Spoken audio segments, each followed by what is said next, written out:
What's up guys, Just Messi here, welcome to a brand new video. Welcome to your daily dose of transfer gossip. Today is the start of the weekend, it's Saturday, and the date is the 9th of July. And we've got a really good amount of transfers to get through in today's episode guys. So before you start, as always, if you can smash 1,500 likes, that'd be absolutely awesome. If you're new to my channel, click the subscribe button for daily FIFA content. And in the comments below, let me know your thoughts on today's rumours that I should do in the next episode. And because it is a weekend, we've got the weekend challenge by trying to smash 1,000 likes before 12 PM guys, which is 4 hours after this video goes live. And also finally, if you missed yesterday's videos, they're down below in that description box. The second video went live at I think it's 11:30, so it's a really late one, so they may have missed that. So the schedule right now at 8 AM is transfers, as you always know, and the second video of the day anywhere after 9 PM. So let's start off with the confirmed transfers. And first up, we've got one for the MLS, and that's going to be Lloyd Sam making the switch from New York Red Bulls to DC United on an undisclosed fee. I think he used to be quite overpowered a few FIFAs ago. Then we go on to Thomas Lahm going to Nottingham Forest from the club is going to PEC as well, I think, in the Eredivisie on a free transfer. I think that club may be the team that Mastor is currently linked to. By the way, that's a new transfer for the Championship club. Then we go on to Anthony van der Boer of Anderlecht going out on loan to Montpellier in the Ligue 1. I think his card would be a lot better if it's like a CDM or a centre-back or centre-mid or something, but either way, now plays for Montpellier. Then we got to Jesus James making the switch from Atletico Madrid to go to Newcastle United. I'm not too sure what the fee is because apparently it's undisclosed, but I'm not seeing many fees going around, but I can't imagine it's too much either way. But apparently he will not be the only Newcastle defender to come in this weekend. Then we go on to Burkic today going to PAOK, I think it is, in the Greek league. That's from Udinese, it could be a loan deal, but again, not too certain on that one. And then we go on to Aluko going to Fulham from Hull City, and Hull, I don't know if he was playing too much last season, but I think he's playing quite a bit when they initially got promoted a couple of years ago. But it is a free transfer. He does look a pretty decent card as well on FIFA Ultimate Team. Then we've gone to Diagne this time, a Senegalese centre-back, I think. Let me just quickly check that. Yeah, Senegalese centre-back going to Werder Bremen from the French League. He's joined them from Stade Rennes for £1.28 million and looks pretty damn usable as well. Then we go on to Mario Rui, a left-back I've never heard of. Plays for Empoli right now, but he's gone on loan to Roma for £2.55 million just for the season. And with a fee like that just for one season loan, I imagine it could potentially have like a buy-on clause at the end of it if he does quite well. Then we go on to Gianluca Caprari this time of Pescara. He actually, it's a double-like switch. He's gone to Inter Milan, then he went back out on loan to Pescara. So Inter Milan basically bought him, then loaned it straight back to the club he was at last season. Then we go on to Giulini this time, an Italian goalkeeper, youngster, born in 1995, going to Aston Villa for around £4.8 million. 4.25, sorry. So here's actually linked the other day, and that's all officially confirmed as Roberto Di Matteo's new goalkeeper. Then we go on to Rafael going to Cagliari from Hellas Verona. So just like Giulini before going to Aston Villa, he was also at Hellas Verona. So that's two goalkeepers have lost in one day. They have brought in this guy, Marco Fossati, on loan actually from Cagliari. I think Cagliari got promoted to the Serie A, whereas Hellas Verona, they actually got relegated to the Serie B. So I imagine they're kind of just swapping places basically. Then we go on to Thomas Huberchat this time and going to Marseille. He's joined from Dinamo Moscow for £1 million on a 3-year deal, and it seems that Marseille are finally bringing in players after losing so many players from their initial squad. Then we go on to Lewis Cook officially making the switch to Bournemouth, and there's so many fees going around, apparently £6 million, or Sky Sports sends £7 million, rising up to 10. So apparently it's £10 million after all the add-ons, which I imagine include like league appearances, a potential England call-up and stuff like that, and he has signed a 4-year deal with Bournemouth. And then we go on to Djibril Sidibe. Yesterday it was linked to Arsenal, but I did mention how Monaco were linked, but Monaco have completed the deal for around €15 million. That's around £12.8 million right now on a 5-year deal, signing from Lille, a very good left-back, but apparently actually wants to play right-back this season, which is one of the reasons Arsenal, they kind of backed out of the deal. That's what the rumour is anyway, because obviously at left back, they can kind of guarantee him some football, but right back, Hector Bellerin is the main priority. Then we got to Mamadou Sakho today. Actually, I'm going to talk about Jurgen Klopp's contract first, but Sakho, he has been cleared. So first up, Jurgen Klopp has signed a new contract at Liverpool until 2022. He's only been in the job for about 9 or 10 months, no, 8 months, sorry. But he's got a new deal now until 2022. But the reason for this, I'm pretty sure, is because FSG, they're probably planning to sell us at some point, and having Klopp under a big contract like that, it adds stability to the club. But back onto Mamadou Sakho now. So this is big news for Liverpool, because this guy looked like he was going to be banned for up to 2 years from football, which, I mean, we would have probably sold him. He would have never played for us again, but now it looks like he could be returning by Wednesday. UEFA put out a big statement saying that Sakho is cleared, and apparently now Sakho will explore whether he has the grounds for taking legal action against UEFA. And I think he may well do, because he's lost a lot of stuff, and also his name has been tarnished completely. His name has been rubbed through the dirt with this whole UEFA stuff, and I think he may take action against them because he's lost his Nike deal. He wasn't at Euro 2016, which is due to this basically. He missed out in the Europa League final, and so much more. And like I mentioned, apparently he'll be playing against Fleetwood for Liverpool on Wednesday, which is very good news. news. And finally, we got into Ahmed Musa making the switch to Leicester City for around 15 to 18 million pounds from CSK Moscow in Russia. So they finally got their man. Now we got into potential deals, and first up we got Robbie Brady, who was linked to Leicester City. So according to the Daily Mirror, Leicester City have pulled out the race to sign Norwich City winger Robbie Brady, with the Canaries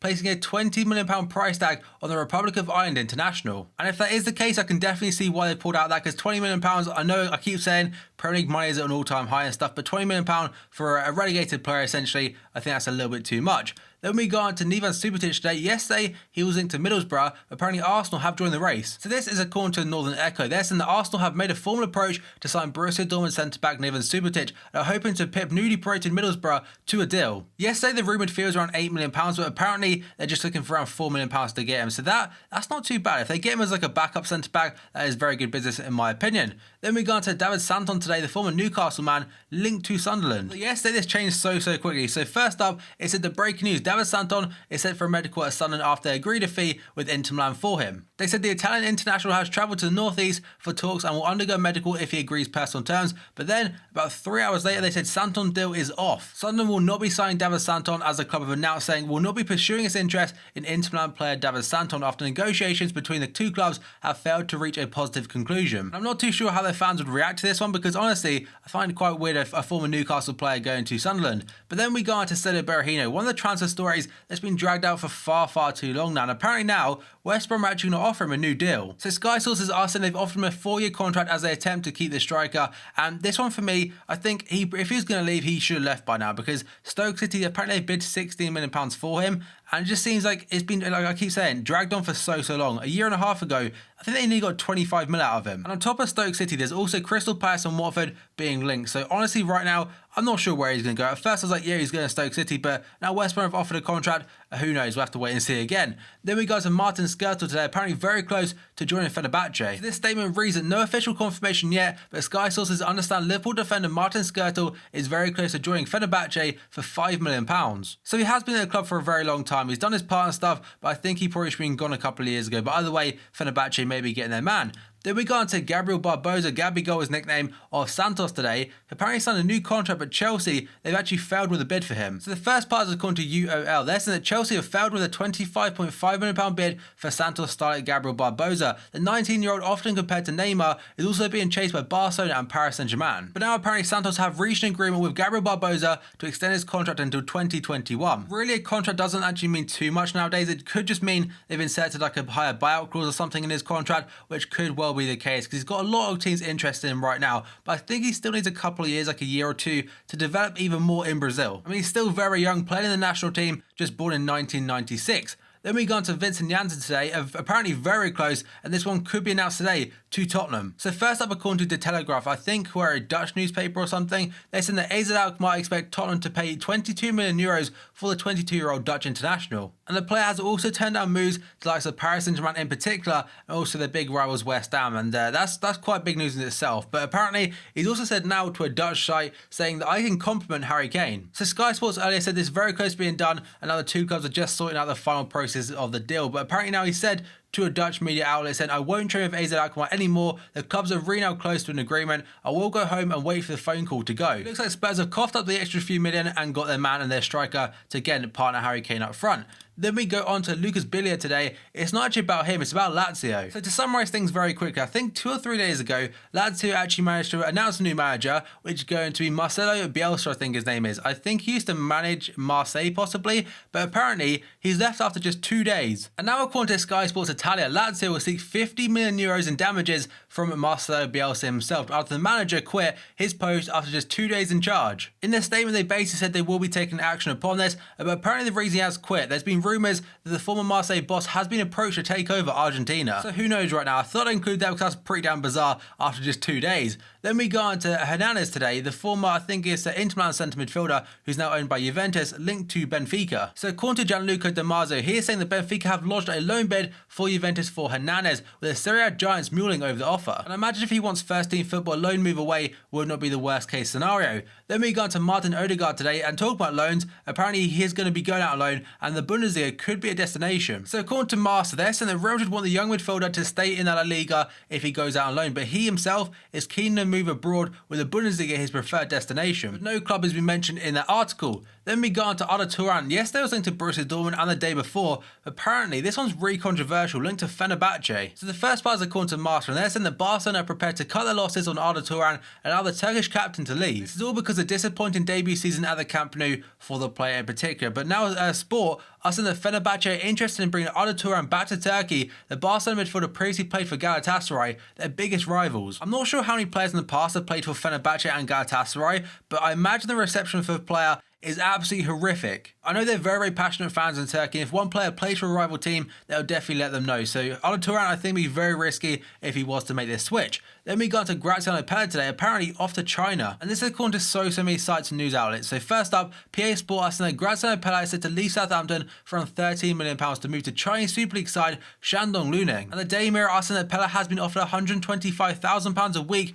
by the Chinese club to join them. So this guy, I think he's 30 years old right now. So I understand if he considers it, and I probably wouldn't be against him if he does, but he has also been linked to likes of Chelsea and Everton. It's not confirmed yet though, because Southampton still got to accept the bid if it is to go through. But either way, another player potentially going after the Chinese Super League, another reason that EA need to get that license. Then we go on to Antoine Griezmann, and don't worry, this one is not going to happen, but it could have happened back in 2014. So I thought I'd include this because it's quite a cool one. So Griezmann, back in 2014, was offered to Fulham for £12 million, but apparently that was too much, and hence the reason the deal did not materialise whatsoever. Instead, they opted to sign Kostas Mitroglou from Olympiacos, and at the time, this guy was absolutely killing it, by the way. The stats don't lie, he was in fine form, but it didn't work out whatsoever. I think he's now gone to Benfica from Fulham, and they missed out on Griezmann. Although, to be fair, if he's still playing for Fulham, I doubt it'd be at the level he is right now. Then we go on to Bruno Perez today. Apparently, City have had a bid rejected for him. So according to Gazzetta dello Sport, Man City have had a €17.5 million bid for Torino wingback Bruno Perez turned down. The Italian club are holding out for €20 million. So I imagine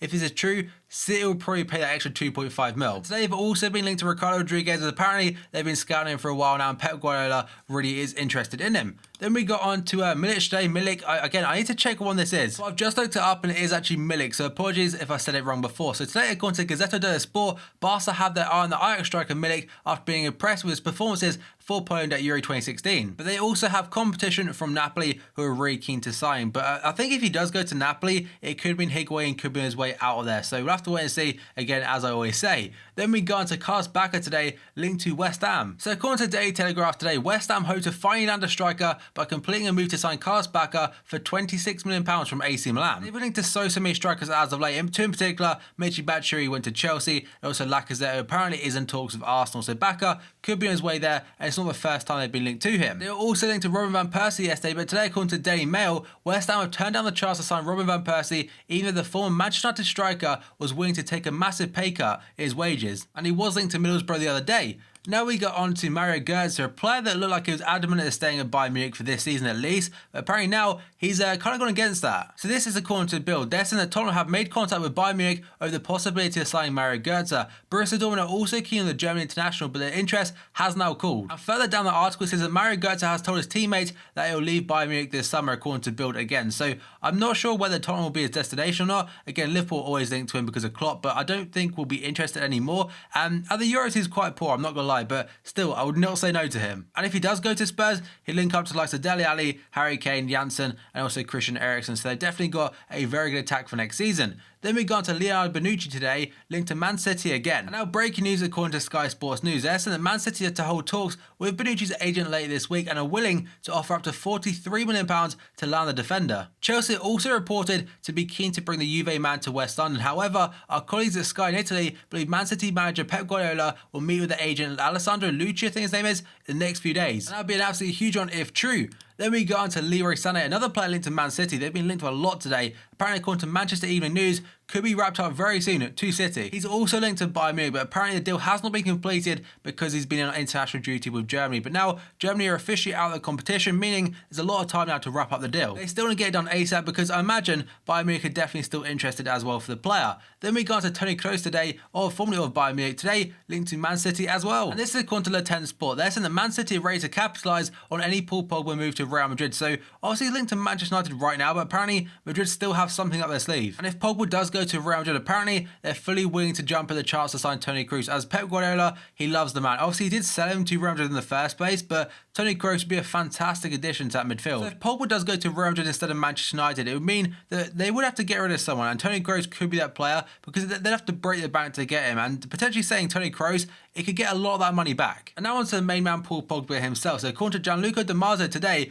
Juve star Paul Pogba is in no rush to leave Juventus this summer. Apparently, all these rumours are coming from his agent, who will pocket 20% of the actual transfer fee if he goes through. So if he leaves for £100 million exactly, the agent will pocket £20 million for himself. That is the reason he's very, very keen for him to join Manchester United this summer. And then we go on finally onto Lionel Messi, and this one's actually to do with two things. First up, apparently the president of the Spanish Football League is worried he could be leaving Barcelona. And the Daily Mail are saying he could leave to play in another country after being found guilty of tax fraud. So I don't think this is relevant whatsoever. I don't think it will happen at all. So that's the reason I'm not going to speak about it too much. And finally, something related to Messi, but not actually about a transfer or anything. Apparently, the ball which Argentina forward Lionel Messi missed a penalty for in the Copa America final is being sold by a fan because he's terrified of burglars breaking in to steal it. I know that was completely random, but I thought I'd include it anyway, guys. So that is covering all today's potential transfers, as well as the confirmed stuff at the very beginning. So as always, guys, if you can smash 1,500 likes, that'd be absolutely awesome. Remember, it's the weekend challenge, 1,000 likes before 12 PM. If you're new to my channel, click that subscribe button for daily FIFA content. In